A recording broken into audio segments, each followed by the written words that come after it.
Hello，大家好，我係 Vincent 咋。咁今日咧就同大家嚟到西區睇一個晉成峰。咁咧佢嘅發展商由呢個嘉里同埋呢個市區重建局打造嘅。咁咧而且會擁有呢個小學11校網喎。單位咧就實用面積879尺，三房兩廁間隔，同埋會包一個工人套嘅。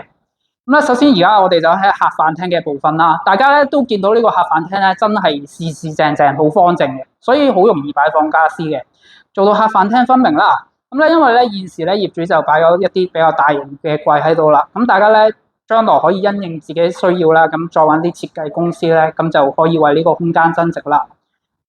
好，咁我哋就再睇一睇呢個露台外邊嘅景觀先啦。咁呢度咧就會向翻北邊為主嘅，會望到少少嘅海景啦，會望到部分嘅昂船洲大橋嘅。咁咧呢個景觀咧都叫開揚嘅，而且咧會望到右手邊咧中環嘅方向嘅。咁大家望到咧，其實咧呢度咧就已經望到呢個國金二期啦。所以如果你喺中上環翻工咧，交通上都好方便嘅。大家咧 hold 喺呢個角度啦，再睇下呢個客飯咧，其實個距離咧好寬闊嘅。咁有陣時咧，你可以招呼一大班親朋好友上嚟食飯啦，即係放一張8人、10人餐桌喺度，其實個空間都非常好用嘅。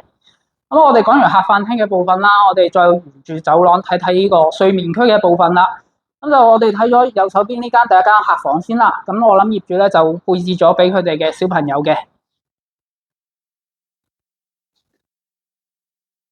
好啦，我哋再睇埋下一間睡房嘅部分啦。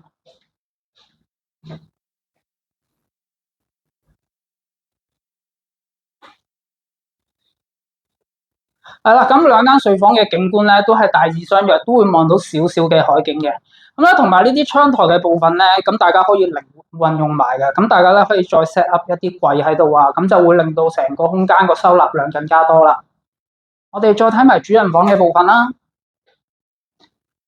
咁嚟到主人房嘅部分咧，咁右手邊咧，其實咧呢度咧，大家都係可以因應自己嘅需要啦，揾啲設計公司，仲有啲到頂嘅衣櫃嘅。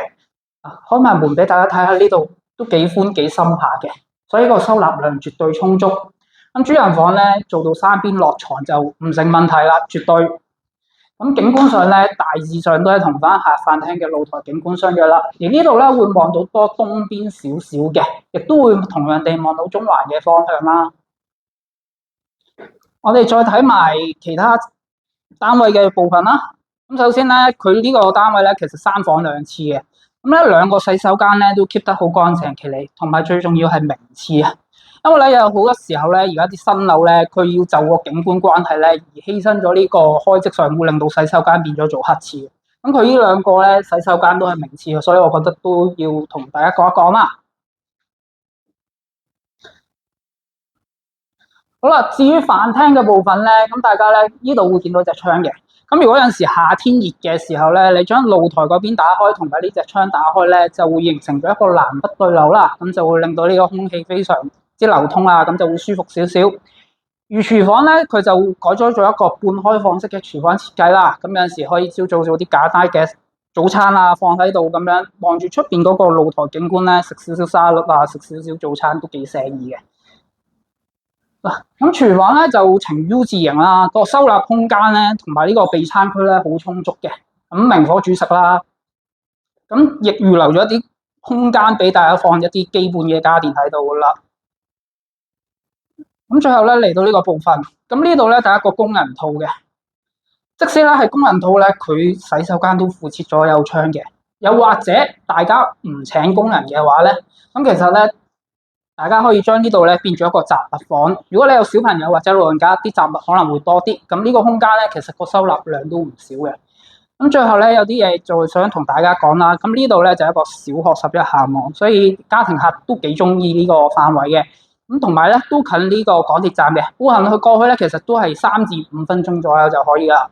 咁唔搭呢個地鐵。有陣時想搭下啲公共交通項目咧，巴士站、電車站附近都有噶啦。其實交通非常方便嘅。